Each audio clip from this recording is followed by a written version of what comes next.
Student 7th class के बच्चों, आज मैं आपको साइंस में लेसन 3 पढ़ाने जा रहा हूँ जिसका नाम है cloth material fibre to fabric. कपड़े में जो यूज़ होने वाले पदार्थ फाइबर और फैब्रिक, उसके बारे में बता रहा हूँ मैं। देखो स्टूडेंट, इंग्लिश आप इसकी पढ़ लो, मैं डायरेक्टली आपको हिंदी में समझा रहा हूँ। ये चैप्टर है क्या कह रहा है, ये आप इसको ऊपर वाले को अच्छे से पढ़ोगे और समझोगे, ठीक है। अब पहला टॉपिक है फाइबर एंड फैब्रिक, तंतु और धागे, ठीक है ना। फाइबर एक प्रकार का तंतु कह लो या धागा कह लो, उसे फाइबर ही कहते हैं। कपड़े बनाने में हमारी जो मुख्य ज़रूरतें जो होती है वो क्या होती है, कपड़ों को सिलना फ्रॉम मतलब कि फैब्रिक से, फ्रॉम द फैब्रिक। तो फैब्रिक मतलब कपड़ा जो सिलते हैं उससे पहले जो कपड़ा बड़ा सा आता है उसे फैब्रिक ही कहा जाता है, ठीक है। फैब्रिक की बहुत सी वैरायटी के उसमें टेक्सचर होते हैं, धागे होते हैं, धागे कह लो या तंतु कह लो, ठीक है। लेकिन प्रत्येक जो फैब्रिक है वो तैयार किए जाते हैं किससे, उसको फाइबर को, धागों को बुनकर। धागे तंतु जो है, फाइबर मतलब तंतु होता है, तंतु या धागा या रेशा वो हो सकता है, उसका मटेरियल जो होता है वो कुछ भी अलग हो सकता है, लेकिन जो उसको बुना जाता है वो एक तरीके से ही बुना जाता है। ये कच्चे पदार्थ होते हैं जो कि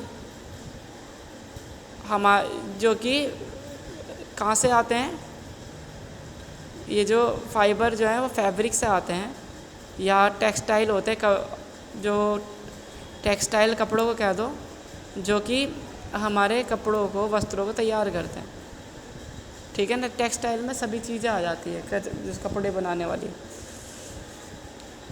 विभिन्न प्रकार के जो रेशे होते हैं उसके विभिन्न प्रकार के फाइबर होते हैं, ठीक है। विभिन्न प्रकार के कपड़ों के विभिन्न प्रकार के धागे होते हैं, फाइबर्स होते हैं। जैसे हर धागे का फाइबर जो है वो अलग अलग होएगा। जैसे नेचुरल और मैन मेड फाइबर, प्राकृतिक और मानव निर्मित धागे या तंतु। विभिन्न प्रकार के फाइबर जो देखे जाते हैं उसे दो भागों में बांटा जाता है, एक नेचुरल फाइबर और मैन मेड फाइबर। जो नेचुरल फाइबर होते हैं वो हमें नेचुरल सोर्स से प्राप्त होते हैं।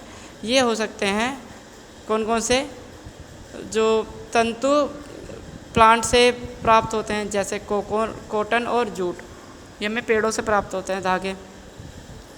और जो एनिमल से प्राप्त होते हैं जैसे वूल और सिल्क, जैसे ऊन और सिल्क, रेशम।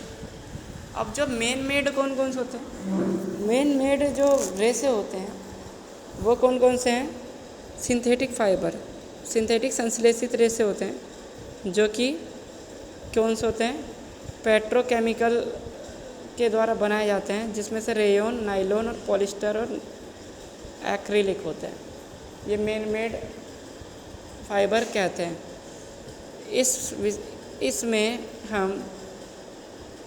इस चैप्टर में हम स्टडी करेंगे फाइबर की, जो कि जंतुओं से प्राप्त होते हैं। जैसे वुल, ऊन, आपको डेफिनेटली पता होगा ऊन कहाँ से प्राप्त होता है। ऊन हमें भेड़ों से प्राप्त होता है, जिसके बहुत ऐसे जानवर से प्राप्त करते हैं जिसके बाल बहुत ज़्यादा हों। जैसे वुल जो ऊन है, जो मुख्य रूप से हमें किससे प्राप्त होता है, कुछ भेड़ों की प्रजातियों से।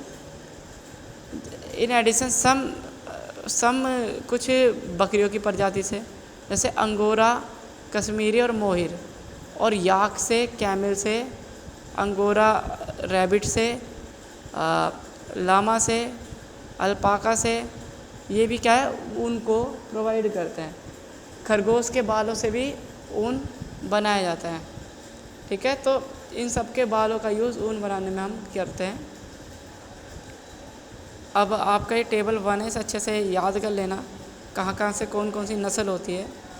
तो रामपुर बशीर ये भेड़ों की नस्ल है, ब्राउन फ्लीस, कारपेट वुल्स, ये सारा आप पढ़ लेना बच्चे, ठीक है ना, कौन कहाँ कहाँ प्राप्त होती है भेड़।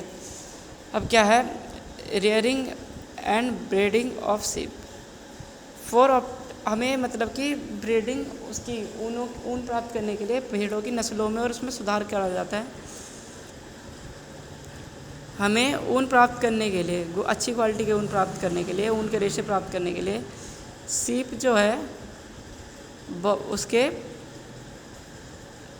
उसके जो बाल होते हैं वो मोटे कब होने चाहिए, मतलब मोटी परत होनी चाहिए, और उसी को ही क्या नाम है, ब्रीडिंग के लिए सिलेक्ट करना चाहिए। मतलब कि नस्ल बनाने के लिए उसी को ही हमें सिलेक्ट करना चाहिए जिसके बाल बहुत ज़्यादा उगते हों, ठीक है ना।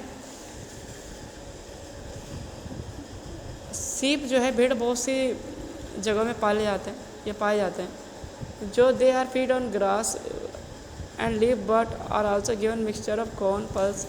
तो ये क्या क्या खाते हैं ये आपको अच्छे से पता होगा, ठीक है ना। जवार और ऑयल केक कहते हैं, जो आप ऑयल केक उसे कहते हैं बेटा जो सरसों का तेल निकालने के बाद जो बच जाता है, खल भूसा कहते हैं ना, उसी को ही।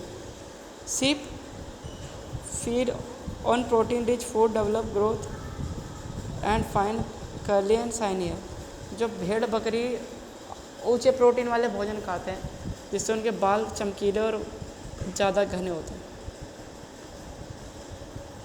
अब उसको they are save to obtain fleece, they process obtain hair and turning it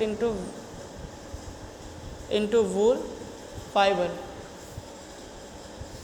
and fabric involves the following step. उसके बाद क्या करते हैं, उनके बालों को निकाल कर साफ़ किया जाता है और उसमें फैब्रिक क्या कहते हैं, fibre and fabric involves the following step. और इसी स्टेप से हमें फाइबर की प्राप्ति अच्छे से हो जाती है। शेयरिंग मतलब उसके बालों को काटना, ये सारा आप पढ़ोगे, बहुत ईजी है, ज़्यादा कोई हार्ड नहीं है। और फिर आगे वेविंग, मतलब अप्रोक्स 2 पेज को आपको पढ़ना ही पड़ेगा। फिर नेक्स्ट मैं आपको सिल्क के बारे में नेक्स्ट वीडियो में समझाऊंगा। Thank you.